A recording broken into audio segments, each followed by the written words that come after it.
At so ayan, hi guys, welcome back sa channel natin at ito na nga si episode 48 natin. So ayan bago tayo magsimula, kung bago ka pa lang din sa channel natin, ay huwag mo kalimutan mag-subscribe at pakipindot na rin ay ang notification bell para ma-update ka every time na meron tayong bagong upload. So yun naman po at ulit, ay huwag na nga natin patagalin pa, simulan na natin yan. At kanina nga dito tayo natapos sa pagkagulat na ito nilawagan man sa kaning Child Emperor dahil sinusugod na nga sila ngayon dyan ng mga zombies. At now, ang continuation yan is dito naman na. So ito ay tawa na.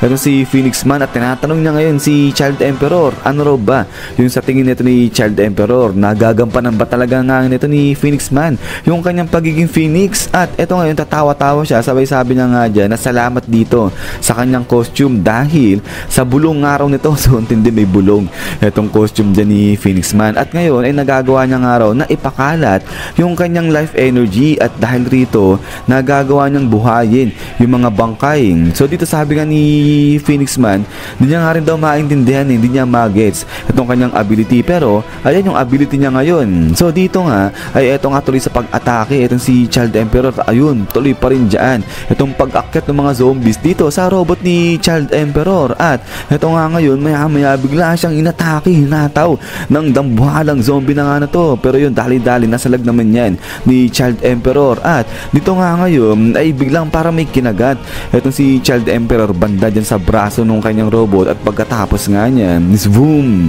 labas na nga rito itong kanyang weapon na kung tawagin ay Brave Blade. At eto nga nahati niya sa dalawa itong higanting zombies na nga na to at pagkatapos nga niyan is bam hala sige. So dito tuloy sa pag-atake itong si Child Emperor, pero ganun pa man rin yung mga zombies tuloy pa rin sa pagsugod dito kay Child Emperor. At dito nga ngayon ay tatawa-tawa ito si Phoenix Man habang pinapanood niyang lumaban etong si Child Emperor. So ito natutuwa siya kasi nga nag-i-struggle dyan etong si Child Emperor, sabi niya nga dyan sige mahusay, lumaban ka pa. At dito ngayon ay talagang pinapawis na at nag-aalala na etong si Child Emperor, sabi niya nga dyan ang lala na ito, mukhang eto na yung pinakamahirap na halimaw na nakasagupa nila kasi nga hindi lang daw isang immortal etong halimaw na to kundi nagagawa pa na bumuhay ng mga bangkay. At so dito ngayon ay unti-unti na nga nakakakyat na sa may ulo na ng robot ni Child Emperor yung mga zombies. So yun, grabe talagang struggle dyan ito si Child Emperor, unti na lang matatabunan na siya ng mga zombies na nga na to. So kaya ito ay natutuwa na itong si Phoenix Man, sabi niya nga dyan ang husay, ang galing nito kasi nga nararamdaman niya nga raw itong si Child Emperor. So yung galit, yung mga inis nito ni Child Emperor pa nila, yung pagiging mahina ni Child Emperor nararamdaman na nga raw nito ni Phoenix Man. At dito ngayon nag-flashback, nagbalik sa alaala ni Phoenix Man yung sa time na tinanggal siya sa trabaho nito ng boss niya. So grabe, parang binuli talaga rito Ito si Phoenix Man, so yun, binuhusan pa siya ng tubig dito ng boss niya. At eto ngayon ay biglang baling siya dyan kay Child Emperor, sabi niya nga dyan na mukhang ganito nga rin yung mangyayari kay Child Emperor, may stuck siya dyan sa kanyang robot habang buhay. At so dito ay nagsisigaw na nga itong si Waganma, sabi niya nga dyan Child Emperor, so tinatawag niya itong si Emperor natin, pero yun sabi nga ni Child Emperor na maghintay lang dyan itong si Waganma dahil ililigtas siya nito ni Child Emperor. But din ay maya pa is dito nga biglang may umatake ng pagkabilis-bilis dyan kay Child Emperor, pero ayun pati yung mga ibang zombies inatake nga rin. At dito ngayon nagulat itong si Phoenix Man, ano nangyari? At ito nga ngayon biglang may lubas dito na isang apoy at saka itong isang hangin, at after nga niya is bam, bigla na lang inatake itong si Child Emperor dyan. So dito nagulat itong si Child Emperor, sabi niya nga dyan teka lang, ano to, si Flashy ba to? Sabi niya ganyan, pero nagulat niya si Emperor, sabi niya nga dyan ay hindi si Flashy to. At ito ngayon labas na dyan itong si Gale Wind at saka itong si Hellfire. So dito sabi ngayon ni Phoenix Man, teka lang, yun yung dalawang candidate yung dalawang ninja na candidate para maging executive. So ibig sabihin namatay rin para sila rito. So yun nga, nabuhay rin ni Phoenix Man, di sinasadya itong si Hellfire saka nga itong si Gale Wind dyan. At then pagkatapos nga nito is dito tuloy sa pag-atake, pagkabilis-bilis itong dalawa dyan kay Child Emperor, pero ayun pati yung mga zombies dito tinatamaan rin sa pag-atake ng dalawa na to. At so pagkatapos nga niyan is pang, dito nga atake, bawi dyan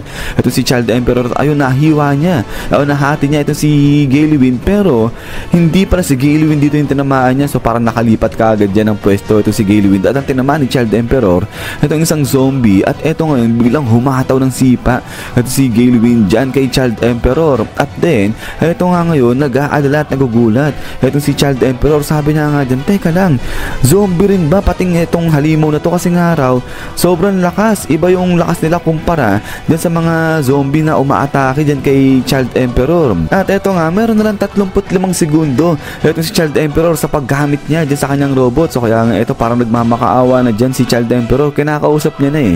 Itong kanyang robot, sabi niya nga dyan na mag-stay pa, magtagal pa itong kanyang robot dyan. Pero dito ay napapaisip.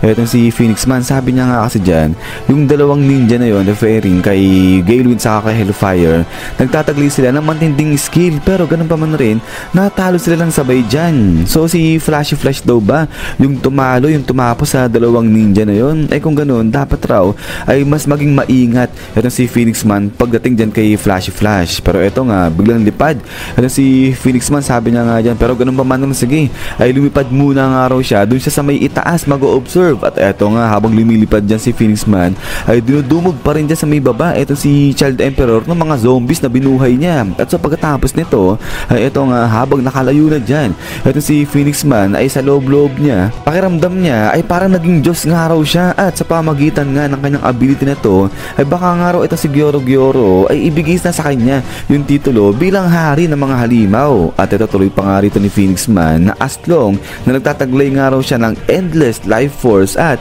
kaya niyang gumawa ng mga immortal na mga army, ay kahit nga raw yung mga executive ay maisasantabi. So grabe yung mayabang na rito ito si Phoenix Man. But then maya pa ayun, bilangan dumating dito galing doon sa may taas itong mga bulilit na robot ni Child Emperor. So kaya nga rito natuwa ito si Child Emperor, sabi niya nga dyan, nagawa ko, sabi niya ganyan. Pero ito nga, ngiti-ngiti lang ito si Phoenix Man, sabi niya nga dyan, aba, ito na naman, nandito naman yung mga maliliit na robot nung bata. At ito nga, biglang sumigaw bigla ito si Child Emperor, sabi niya nga dyan, change. At ito nga ngayon, yung hawak na kamay na robot nito ni Phoenix Man, nagbago lang kanya, nag-transform into isang drill. At ito nga ang tawag dyan, Mole Mode. So dito napahinto itong si Phoenix Man. At ito nga, naglalabas na ng mga kuryente itong ang drill dyan ni Child Emperor. At pagkatapos nga niya is boom, bigla na lang inatake nito itong si Phoenix Man. Grabe, ang tindi ng booster nga niyan, hanggang sa dito nga nadikdik niya na itong si Phoenix Man dyan. So grabe, ito buhay pa rin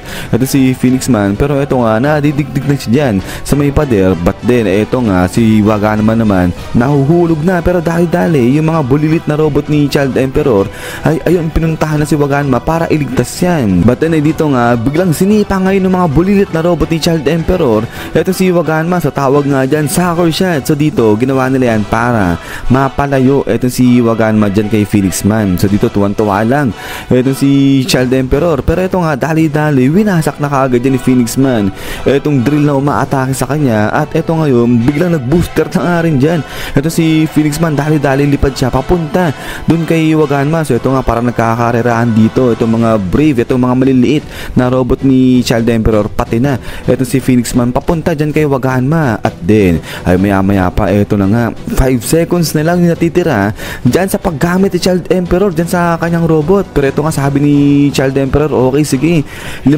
segundo lang yung kailangan niya para tapusin itong laban na to. At pagkatapos nga niyan, ito nga, sumigaw na itong si Child Emperor, sabi na nga rito, natapusin, ubusin lahat ng mga kalaban na nasa harapan niya. Kaya nga ito ngayon, nag-maximum output na itong kanyang robot. At ito nga, naglabasan na yung pagkarami-rami mga kuryente dyan. At after nyan is boom. So dito, grabe, kinidlatan na, sa parang kinuryente na lahat ng mga zombies nga rito. At ito nga, nasusunog sila at natutunaw na yung mga zombies dyan. At after nga nyan is boom, dito naglabas na ng mga pagkalakas-lakas ng mga voltahe ng kuryente itong robot nga ni Child Emperor. At tatawag nga dito sa atake na to ay Gigavolt Smash. At then ay after nga nyan is yan guys, so hanggang dito lang ito sa episode 48 natin. At so ayan, ay grabe ang tindi ng laban na ito ni Child Emperor sa ni Phoenix Man. Halos paubos na yung mga sandata dito ni Child Emperor. Pero yun nga guys, ay ulit ay maraming salamat sa panonood dito kay One Punch Man natin. At ito nga ay tutuloy natin bukas naman guys itong episode 40 na natin. So papahinga lang ako. So yun nga guys, ay ulit ay maraming salamat sa walang sakang pagsuporta sa channel natin. So lagi mag-ingat, God bless niyo lahat at kita-kits tayo ulit.